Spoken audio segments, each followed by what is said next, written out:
Hello students, आज हम अपना 11th का chapter books of original entry journal start करने जा रहे हैं। ये हमारी जर्नल जो है फर्स्ट बुक होती है जिसमें आप एंट्रीज करते हैं। तो चलिए आज जर्नल में एंट्रीज कैसे करते हैं आज हम ये सीखेंगे। देखिए, जैसे कि हमने अपने पिछले जो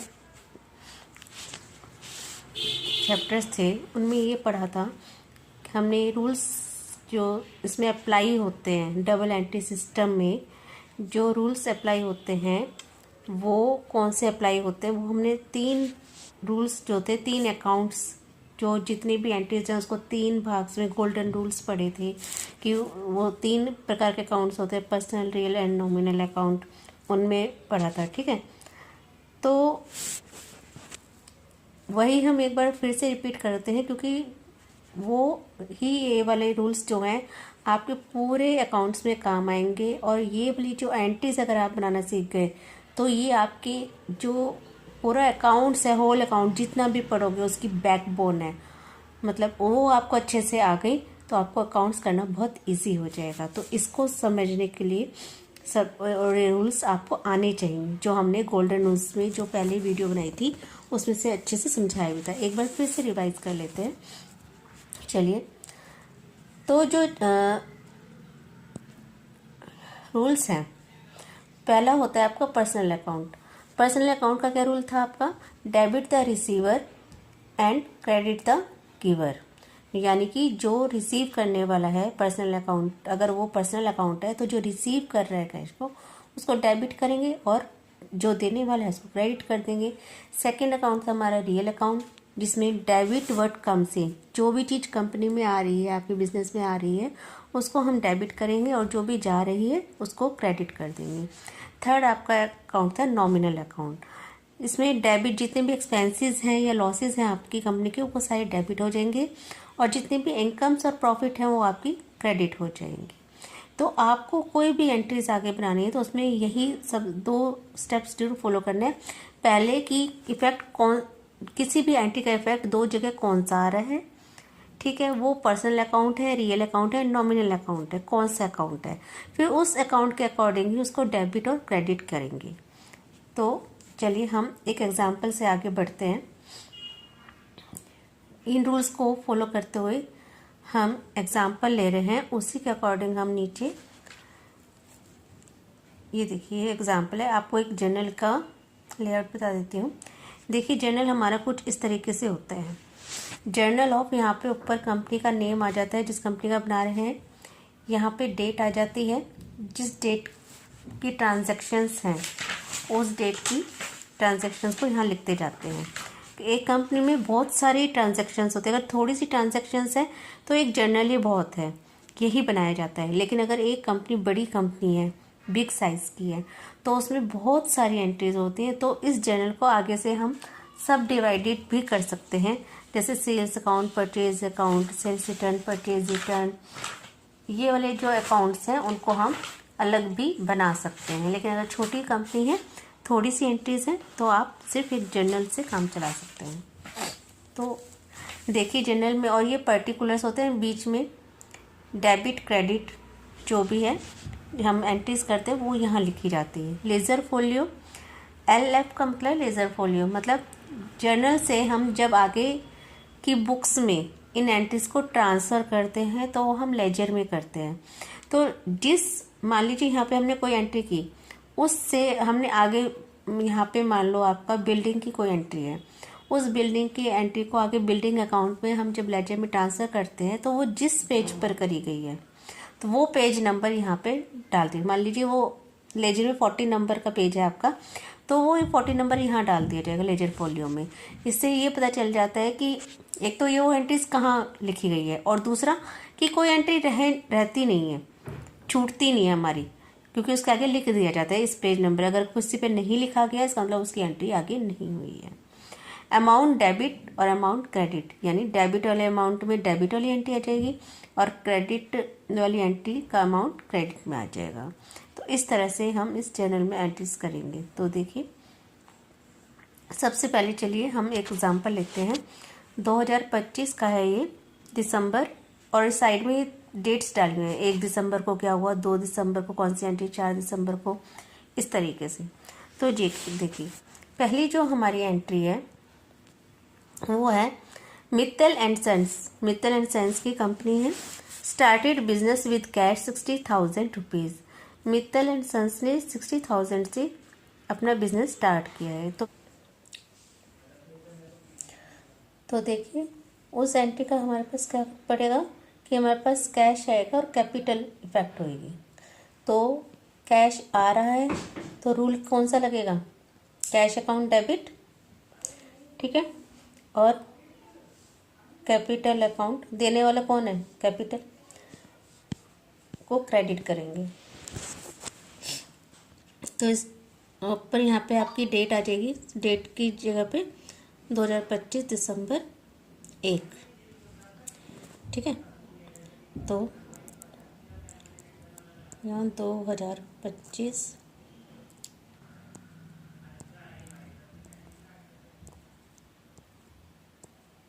दिसंबर। तो हमने क्या बताई थी, कैश अकाउंट डेबिट, जो चीज़ ऊपर लिखी जानी है उसके साथ डेबिट टू, नीचे वाली जो लाइन है उसके साथ टू लगाना है, टू कैपिटल्स अकाउंट।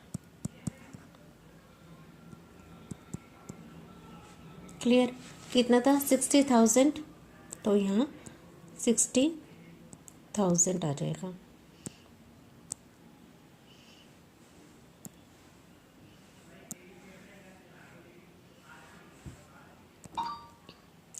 और यहाँ भी क्रेडिट में भी 60,000।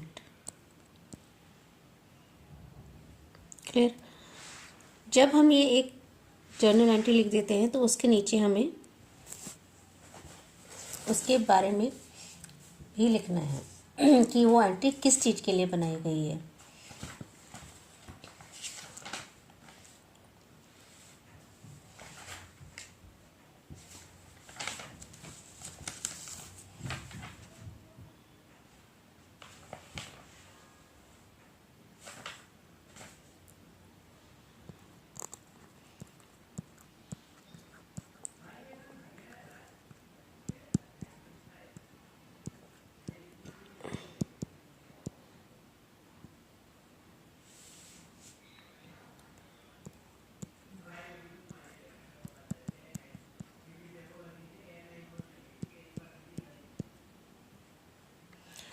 ठीक है, तो इसके नीचे समरी आपको लिखनी है कोई भी बनाने के बाद। उसके बाद आपको नेक्स्ट एंट्री करने से पहले यहाँ पे आपको एक लाइन खींचनी पड़ेगी ताकि ये अलग हो जाए। क्लियर,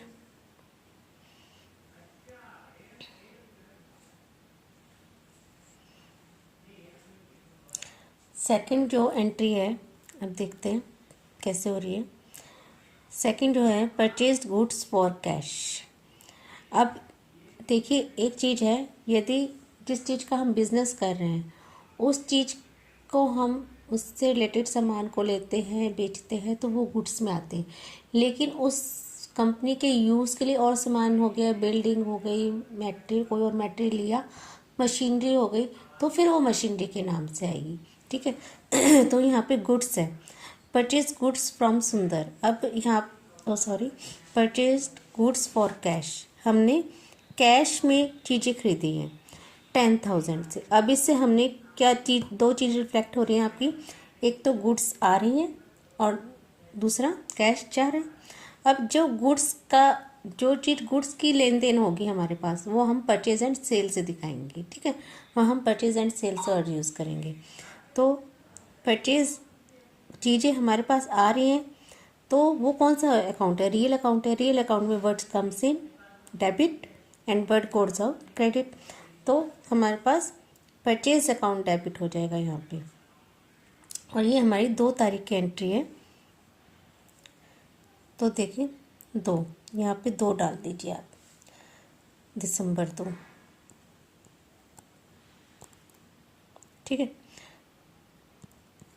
और एंट्री बन जाएगी purchase account debit to cash में खरीदी थी, कैश हमारे पास से गया है तो टू कैश अकाउंट। कितने से खरीदा था हमने, देखिए कितने का था हमारे पास, 10,000 से की थी एंट्री में, तो ये 10,000 आ जाएगा।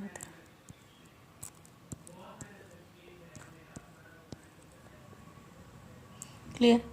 यहाँ पे लिखोगे गुड्स परचेज्ड फॉर कैश।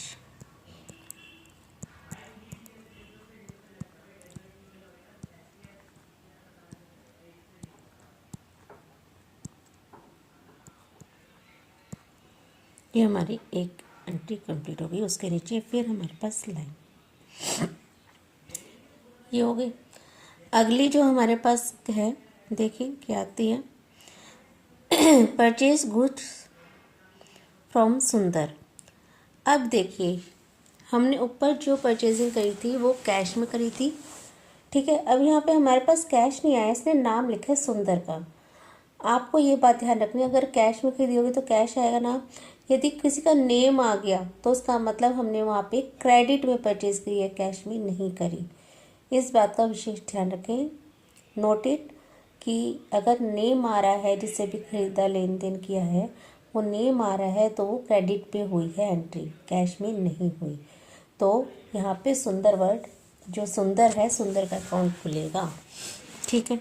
अब इसमें परचेज गुड्स आई है और सुंदर के पास से गए, जो भी गुड्स है परचेजिंग है सुंदर के पास से गई है और परचेजिंग हुई है। तो परचेजिंग हुई है तो हमारे पास सामान आया है, ठीक है। और कौन सी तारीख को आया है ये भी देख लीजिए, 4 दिसंबर। तो आपने यहाँ पे लिख देना 4 दिसंबर। परचेज अकाउंट डेबिट,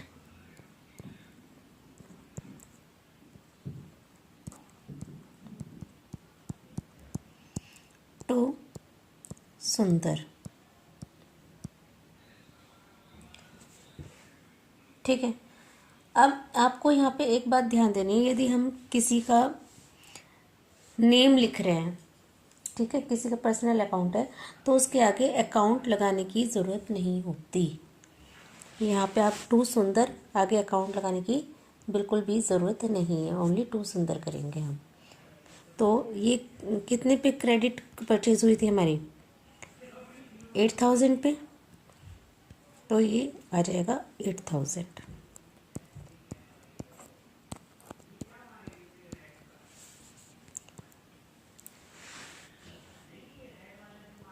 और नीचे वही गुड्स परचेज फ्रॉम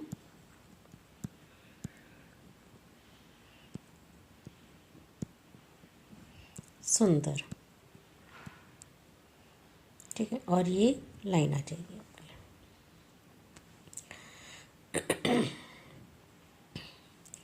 अब नेक्स्ट एंट्री पढ़ते हैं हम,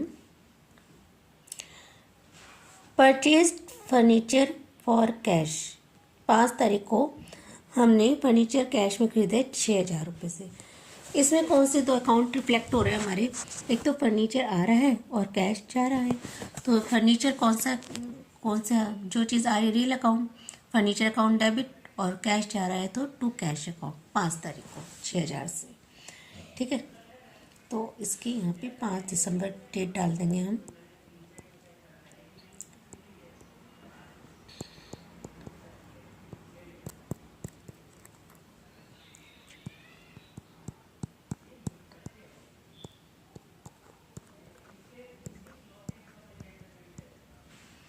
$6,000 से।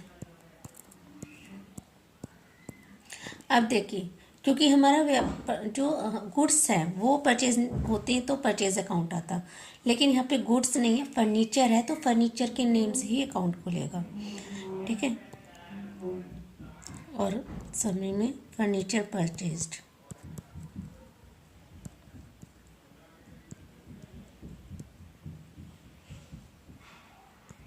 For cash.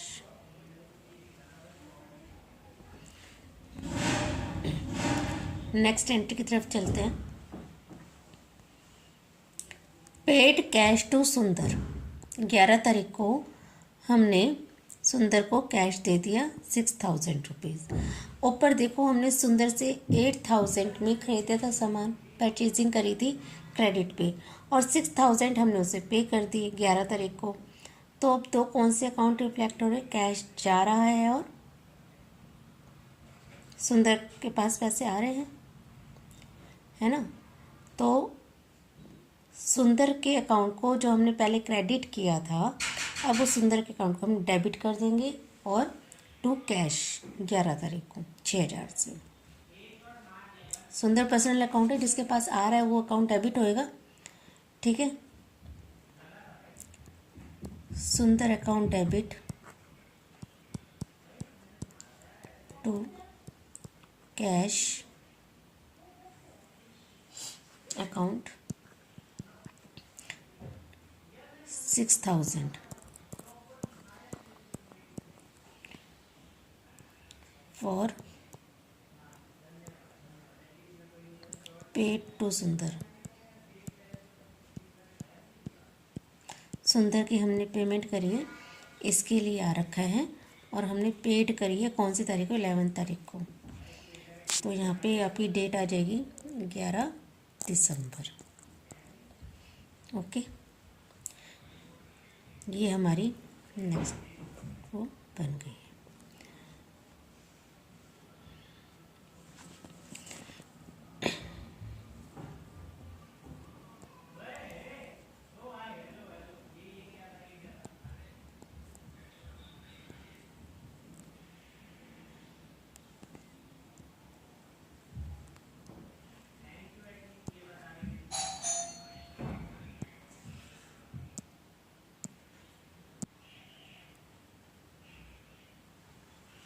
अब देखिए नेक्स्ट जो हमारी ट्रांजैक्शन है वो है 15 तारीख की, बॉट मशीनरी फॉर कैश 7,000 से। हमने जो मशीनरी है वो परचेज करी है, वो भी 7,000 से, है ना। तो इसके दो फैक्ट्स हमारे पास कहाँ आ रहे हैं, एक तो कैश जा रहा है, दूसरा मशीनरी आ रही है, ठीक है। तो जो चीज़ आ रही है उसको डेबिट और जो जा रही है वो क्रेडिट। तो naturally machinery account debit to cash होएगा 15 तारीख को 7,000 से, ठीक। देखिए इसकी जर्नल में एंट्री कर देते हैं हम। 15 तारीख को 15 दिसंबर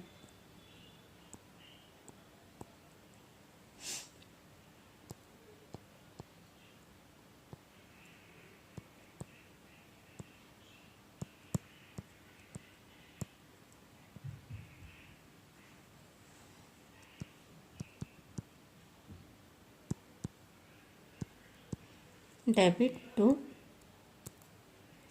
कैश कितने से, 7,000,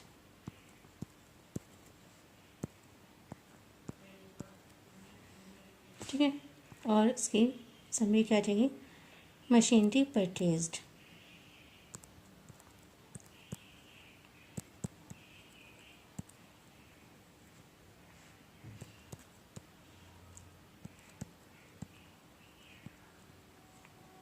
परचेज्ड, क्लियर।